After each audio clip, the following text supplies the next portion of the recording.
Hello, Nomad here, back again to tell you about my little friend. I'm just kidding, I don't have any of those, but I do have a companion. Meet the Dota 2 Weaver Companion app. This statistics-driven app gives you in-game analytics about the game live as it happens, enriching your viewer experience and telling you what you want to know about the game you're watching right there and then. The Weaver app can tell you a lot about the game, such as how a player is performing compared to statistical averages, head-to-head information in-game, and even how to build a wall. Because that's exactly what Mudgolems did in their Game 3 versus Team Liquid in the ESL Germany 2020 playoffs.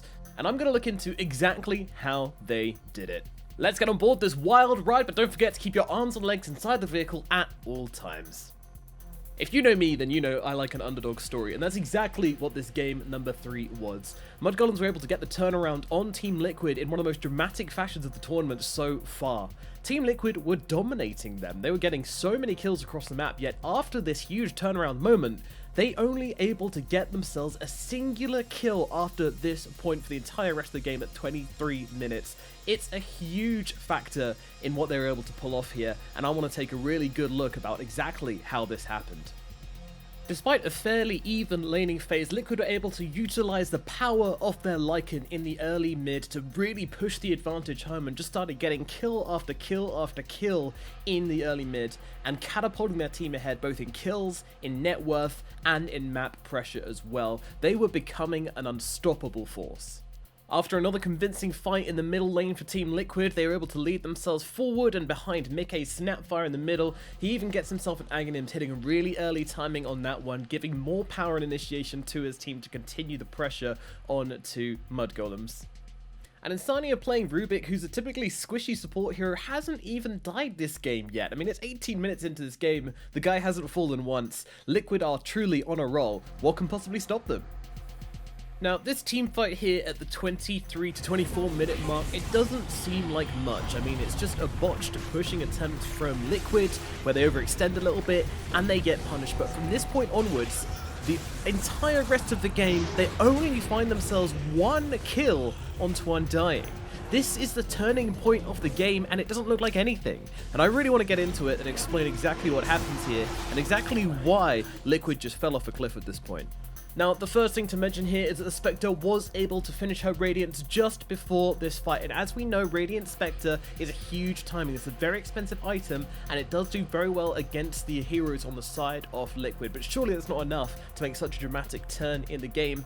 And you're absolutely right, because it's not the only timing, and actually a smaller one which went under a lot of people's radar is this Legion Commander picking up the Crimson Guard. 33 actually forgoes the Blink Dagger and opts instead to pick up the Crimson Guard for his team, thus making his team very, very tanky, and throughout all of this, it's actually impossible now for Liquid to take fights. Now add to this the fact that they're playing an extremely tanky lineup. They've got Undying and Io as their two supports, both offering a lot of heals and being very tricky to bring down. Then they've got the Spectre, of course, their big frontliner, the hero they're trying to keep alive. And then they also have a Legion, another heal, and a Purge as well, which I actually think they only picked up to get rid of a Spirit Vessel or a Silence onto the Io. Legion is all about her W spell this game, and it was utilized beautifully by Mudgolems. One little thing I like here is that Tiger actually changes his quick buy after this fight, quickly realizing that he probably needs a Spirit Vessel, but by this point, it's a little bit too late. Now, of course, Liquid have to keep on putting the pressure with the draft they've got, and they do try and do that. I mean, they're able to take an Aegis while Spectre's Haunt is down, but it doesn't make much of a difference. Despite having a win probability of 78% on Team Liquid, it just doesn't matter. The brick wall cannot be broken anymore. It has been built, and there is nothing coming down. Not a single brick shall be removed. And in this team fight here, you can really see Mudgolems utilizing everything they've worked so hard to create to save the Spectre. I mean, she comes so close to dying, but Io comes in, the heals are there, the Spectre survives, and Mudgolems victorious once again. And when the kills start coming, they just keep on coming. Liquid cannot keep up, and eventually Mudgolems are able to finish out the game, thus completing their magnificent comeback here in game number 3 of Team Liquid versus Mudgolems. And of course, if you want access to any of the statistics I've talked about or shown on the screen in this little demo, then they're all available to you completely for free in the iOS or Android store. Just search for the Weaver Dota 2 companion app, and you can have all this at your fingertips as well.